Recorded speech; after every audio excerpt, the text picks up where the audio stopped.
Bonjour à toutes, bonjour à tous. Bienvenue à cet événement organisé par l'OPCO 2I Île-de-France sur l'adaptation de l'offre de formation aux besoins en compétences autour d'une nouvelle étude qui porte précisément sur ce sujet et qui va vous être présentée d'ici à quelques minutes. Alors, petite consigne classique, n'oubliez pas de mettre sur silencieux vos portables si vous ne l'avez déjà fait et vous pourrez interagir tout au long de cette matinée, bien sûr, en témoignant, en posant des questions, en commentant sur vos propres initiatives.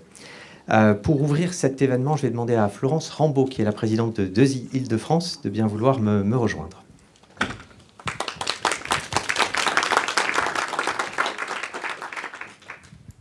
Bonjour, merci Nicolas. Je vais me présenter. Oui. Je voulais d'abord vous souhaiter la bienvenue au nom du Conseil d'administration et des équipes Île-de-France pour ce premier colloque OPCO 2I et je vous remercie d'avoir répondu à notre invitation.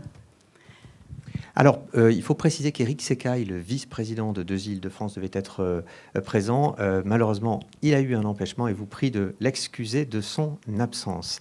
Alors, Florence Rambaud, quelle est la genèse en fait de cette étude qui porte sur l'adaptation de l'offre de formation aux nouveaux besoins en compétences? D'où est venue cette idée de plancher sur cette thématique?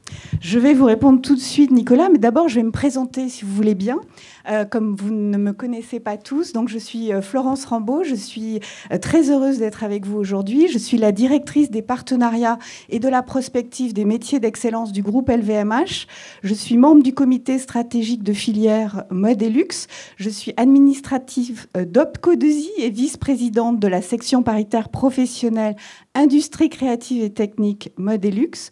Je suis mandataire de la Fédération de la haute couture de la mode et je suis présidente du conseil d'administration de 2I Île-de-France. Veuillez m'excuser, c'est très long, mais je voulais que vous compreniez à qui vous parle aujourd'hui. Donc la genèse de cette étude sur l'adaptation et l'offre de la formation aux besoins en compétences de nos entreprises en Île-de-France.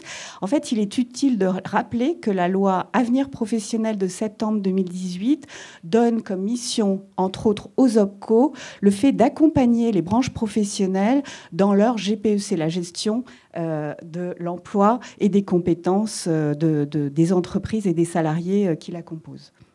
Donc notre conseil d'administration a souhaité cette étude sur les prospectives, la prospective, l'évolution des métiers, la connaissance des formations présentes sur le territoire, en fait pour, d'une part, faire un état des lieux de l'évolution de ces métiers, comprendre vers où on va, et également de la formation existante pour voir si, effectivement, on avait des formations qui pouvaient correspondre aux besoins d'aujourd'hui, mais surtout aux besoins dans les 3 à 5 ans à venir en formation et en compétences, et pour répondre aux enjeux des métiers.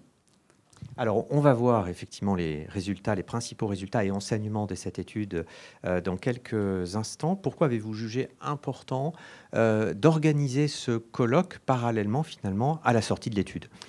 Alors, en fait, ça nous est paru totalement évident. Je vais vous dire, pour des raisons tout à fait personnelles, beaucoup de personnes de l'écosystème de la formation professionnelle me demandaient des informations, des datas, énormément de difficultés à avoir une visibilité finalement sur notre terrain de jeu. Et donc c'est une façon d'y répondre, c'est d'abord de partager les résultats de cette étude avec vous, mais également d'initier et de regarder quel plan d'action on pouvait faire ensemble. L'idée, c'est de pouvoir travailler collectivement et d'avancer ensemble avec cette étude, ses résultats et ces pistes d'action qui doivent être travaillées collectivement. Donc les tables rondes de tout à l'heure vont pouvoir en parler. Ce qui est important aussi, c'est de dire que nous sommes face à des enjeux de métiers en tension, mais aussi de développement de de nouvelles technologies, de nouvelles compétences qui doivent être évidemment transmises aux collaborateurs de nos entreprises et que chaque individu doit pouvoir faire ses choix professionnels et ses choix d'orientation en connaissance de cause. Donc c'est aussi très utile pour les collaborateurs de nos maisons. Et je dirais, notre démarche à tous et à toutes, c'est finalement un vecteur d'inclusion sociale, puisque ça permettra, si les compétences sont dans nos entreprises, que nos entreprises se développent et nos collaborateurs également. Donc l'objectif, c'est le maintien de l'emploi tout au long de la vie. Merci beaucoup Florence Rambaud pour cette entrée en matière. Merci.